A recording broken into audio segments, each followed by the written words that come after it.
제가 며칠 전에 전공책을 반납하려고 동네 도서관에 갔다가 놀라운 광경을 봤습니다. 도서관 1층에 어린이 도서관이라고 해서 따로 작게 만들어 놓은 데가 있는데 방학 때 되니까 어린애들이 그렇게 많이 와서 책을 읽더라고요. 오히려 일반 자료실에는 사람들이 많이 없었는데 뭐 다들 공부하러 오신 분들은 많았지만 책을 읽고 있는 분들은 정말 얼마 없었습니다. 좀 씁쓸하더라고요. 다들 공부하느라 책 읽을 시간이 없나? 이렇게 생각했죠. 뭐 저도 마찬가지입니다. 저한테 책은 되게 생소하고 어려운 것들 중에 하나예요. 어릴 때부터 책을 읽는 게 습관이 되지 않았거든요.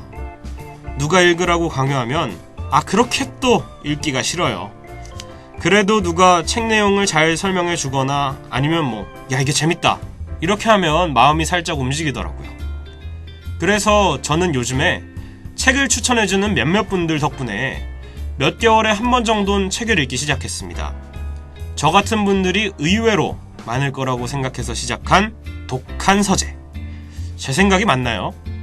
읽을 독, 이 한자를 써서 독한 서재라고 하면 제목이 더 그럴싸하겠죠? 그럼 독한 서재, 가볍고 편안한 마음으로 시작해 볼게요.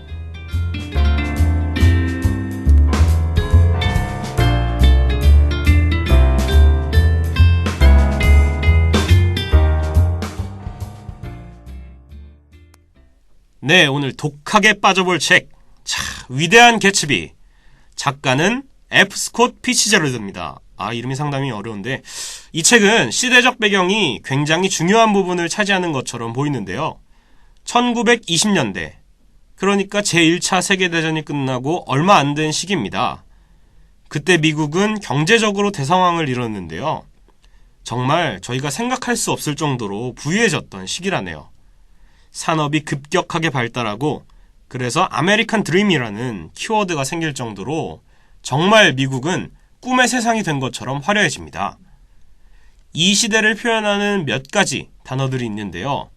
아메리칸 드림 말고도 잃어버린 세대, 그리고 재즈의 시대입니다.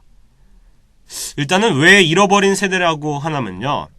이게 피츠제럴드랑 같은 시기의 작가인 해밍웨이가 자기 소설의 서문에 쓰기 시작하면서 유명해진 말인데요. 이렇게 썼대요. 당신들은 모두 잃어버린 세대의 사람들입니다. 라고요. 그 당시엔 사람들이 돈을 많이 벌기 시작하니까 사치스러운 생활을 합니다. 그러다 보니 물질 만능주의처럼 비인간적인 분위기가 생기고 거기에 환멸을 느낀 지식인 계층 예술가들이 파리로 떠납니다. 그리고 그 사람들도 거기서 흥청망청 인생을 공허하게 보냈다고 해서 잃어버린 세대라고 부르는 겁니다. 또 재즈의 시대라는 건요. 라디오가 그때 처음으로 생겨났는데 하루 종일 재즈 음악을 틀었대요. 그럼 그 라디오에서 나오는 재즈 음악을 크게 틀어놓고 다들 호화롭게 파티를 하면서 하루하루를 보냈던 겁니다. 그래서 재즈의 시대라네요. 파티라고 하니까 굉장히 즐거운 느낌이 들죠?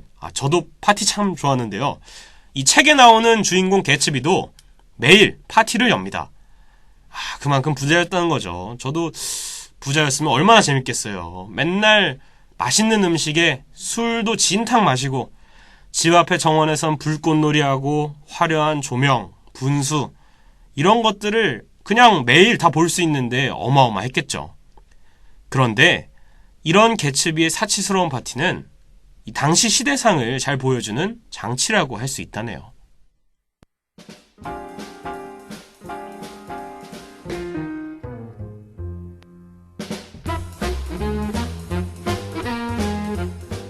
자, 어쨌든 이런 쾌락주의적인 시대에서 이 소설은 닉이라는 엘리트 남성의 시점으로 전개가 됩니다. 내용은 간단히 정리하자면 이런 거예요. 가난한 농가 출신의 개츠비가 1차 세계대전에 참여하면서 우연히 만나게 된 상류층 여성 데이지와 사랑에 빠집니다. 데이지 이름 예쁘네요. 그리고 5년 뒤에 여자가 있는 곳으로 돌아왔더니만 여자가 톰이라는 성공한 사업가랑 결혼을 해서 신혼여행을 가버렸죠. 개츠비는 데이지를 다시 데려오겠다는 각오로 온갖 일을 다하면서 부를 축적합니다. 자기가 만약 부자가 되면 그녀를 다시 데려올 수 있으리라 생각한 거죠. 그리고 진짜로 부호가 된 개츠비는 데이지의 저택 근처에 더 큰 저택을 사서 매일매일 파티를 열기 시작합니다. 데이지가 자기 발로 오게 만들려고요. 말 그대로 개츠비는 자수성가한 거죠. 여기서 잠깐!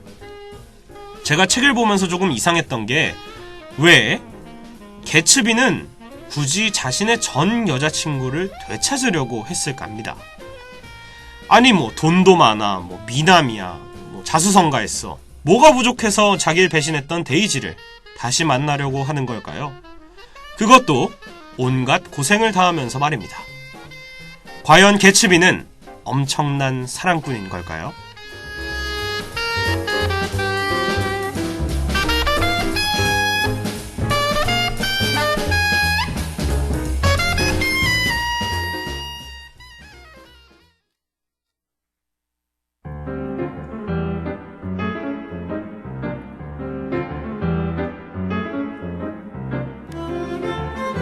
하여튼 닉도 어느 날 개츠비의 파티에 초대를 받고 저택에 가게 됩니다.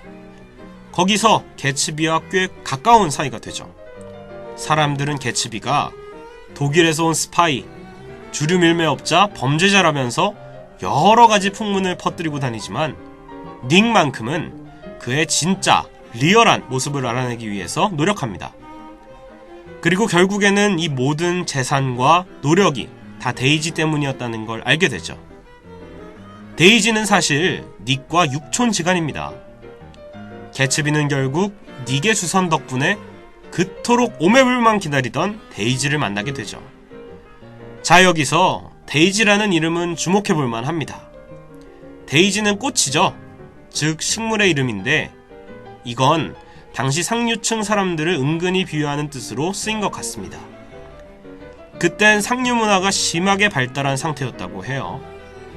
그래서 황금 만능주의에 빠져서 아무 정열도 없이 맨날 파티나 하고 술에 취해 살아가는 그때 그 사람들을 빗댄 게 아닌가 싶습니다. 데이지는 겉은 화려하지만 속은 무기력한 그냥 식물이잖아요. 그리고 그 사람들이 사는 동부 지역에는 재도시라는 게 있습니다.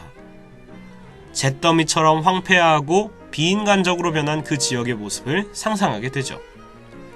전쟁이 끝난 지 얼마 안 된 상태에서 번지르르하게 세워진 상류사회. 아마 작가는 그 공허함과 허무감을 비판하고 싶었던 게 아닌가 저는 생각해봅니다.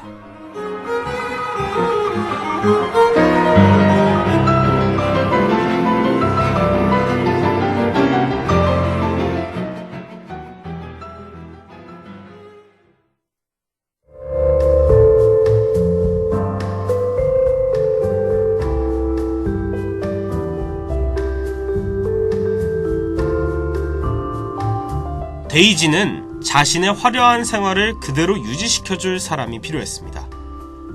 딱 남편 톰 같은 사람이었죠. 어남톰인가요? 성공한 사업가에 흔들리지 않는 부와 집안, 모든 걸 갖춘 사람입니다. 그래서 데이지는 톰이 다른 여자와 바람을 폈다는 걸 알게 됐을 때도 그냥 가만히 있습니다. 개츠비는 데이지의 마음이 자신을 향하길 바라지만 조만간 확답을 주겠다는 데이지의 말을 끝으로 더 이상 그녀를 만날 수 없게 됩니다. 결국 데이지는 개츠비에게 올 듯 말 듯 하다가 일련의 사고를 낸 뒤 남편 톰과 도망치듯 떠나버린 거죠. 그뿐만이 아닙니다. 개츠비는 억울하게도 윌슨이라는 남자에게 죽임을 당합니다. 데이지와 톰의 이기심 때문이었죠. 이 모든 과정을 지켜본 닉은 이기적인 인간들에게 환멸을 느끼고 서부 지역으로 떠나버립니다.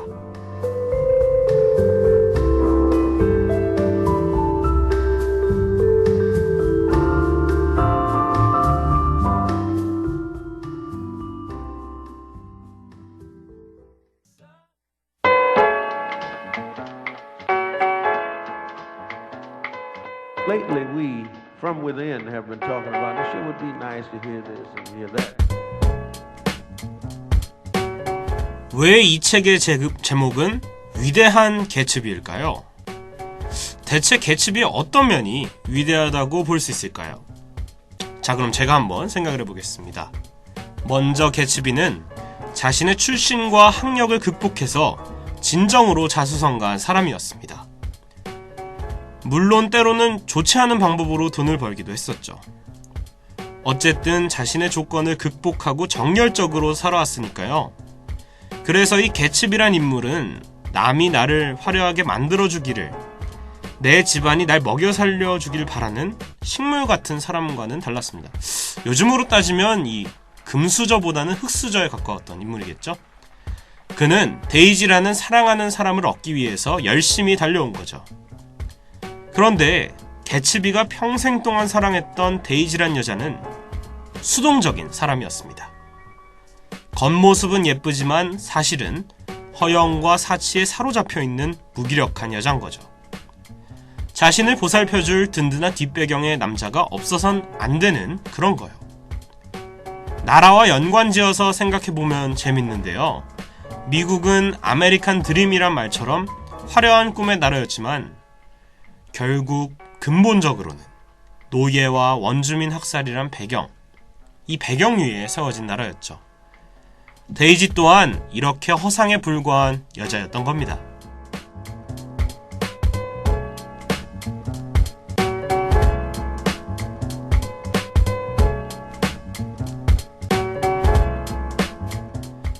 또 개츠비가 한 여자만 바라보는 순정적인 면이 놀라운데요. 어떤 측면에서 보면 저는 개츠비가 굉장히 멍청하다는 생각이 들었습니다. 무슨 저런 여자를 위해서 고생하냐, 이런 저도 남자의 안타까움이었죠. 하지만 중요한 건 이건 것 같아요. 개츠비가 한 사람만 바라봤다, 이런 한결같은 마음보다도 자신이 가졌던 하나의 동기, 즉 사랑이 그 시대에 통하기 힘든 인간적인 감정이었단 거죠. 물질 만능주의가 사람들의 인간성까지 집어삼키고 있을 때 개츠비는 조금 달랐습니다. 모든 부가 사랑을 위한 거였고 그는 죽을 때까지 그걸 달성하기 위해 애썼으니까요. 개츠비에게 돈은 단지 수단일 뿐이었지 궁극적인 목적이 되진 못했습니다.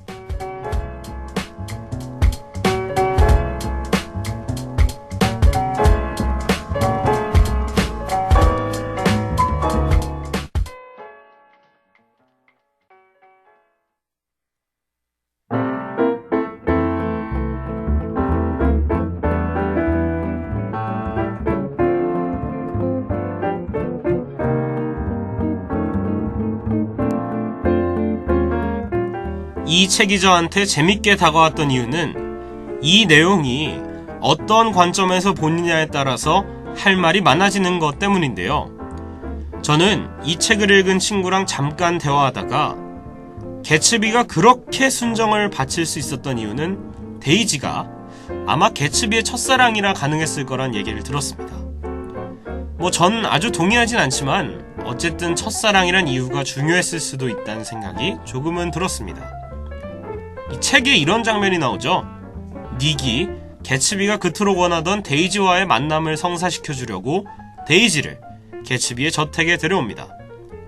그러자 자신감 넘치던 개츠비는 갑자기 아이처럼 당황스러워하면서 밖으로 도망가 버리죠. 그때 닉의 시선에서 바라본 개츠비의 모습입니다. 현관문에서 가볍지만 정중한 노크 소리가 들리자 그녀는 고개를 돌렸다. 내가 나가서 문을 열었다.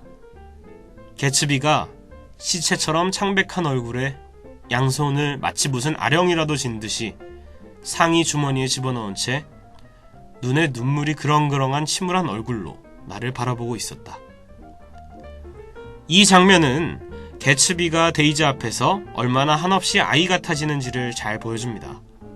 이미 많은 세월이 지났지만 첫사랑한테 한결같은 감정을 가지고 있는 개츠비. 여러분은 이해가 가시나요? 저는 아마도 좋아하는 여자 연예인이 갑자기 제 눈앞에 나타나면 그렇게 될 것 같네요.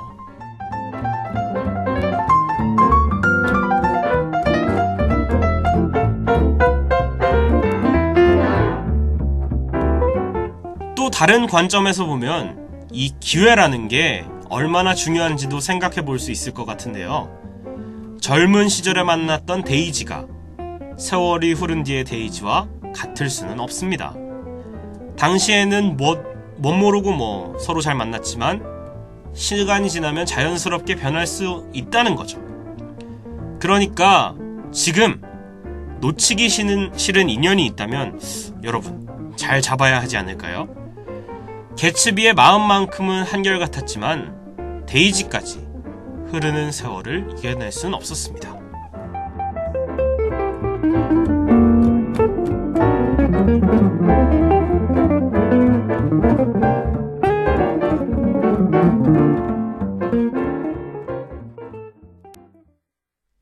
책에서 가장 씁쓸하고 안타까운 부분을 꼽으라면 개츠비의 외로운 마지막입니다. 닉이 그의 소식을 주변 사람들에게 알렸지만 조문객은 아무도 오지 않습니다. 파티를 열 땐 그렇게 많이 오던 사람들이 막상 파티 주인인 개츠비의 마지막에는 관심이 없는 겁니다. 그들은 개츠비의 파티에 오면서도 속으로 항상 생각했을 겁니다. 저자는 누구길래 이런 파티를 열지? 분명 숨기는 게 많은 놈일 거야. 나쁜 짓을 해서 돈을 번 놈일 거야. 이렇게 말이죠. 하지만 닉은 알고 있습니다. 개츠비가 그들과는 다른 종류의 사람이었다는 걸 말이죠. 세상의 빛과 어둠 속에서 묵묵히 정열적인 삶을 살아갔던 위대한 개츠비의 이야기였습니다.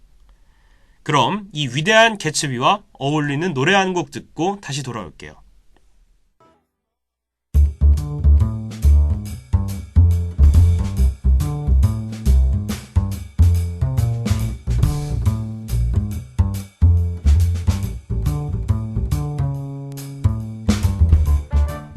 네, 다들 유익한 시간이 되셨는지 모르겠네요. 저는 앞으로 계속해서 이 시간마다 여러분한테 독한 책 이야기를 해드릴 건데요. 이제 날씨가 점점 풀리는 것 같아서 참 좋습니다. 책과 친해지는 한 주 되시고요. 다음 주에도 좋은 책으로 찾아오겠습니다. 저는 독한 서재의 아나운서 양성래였습니다.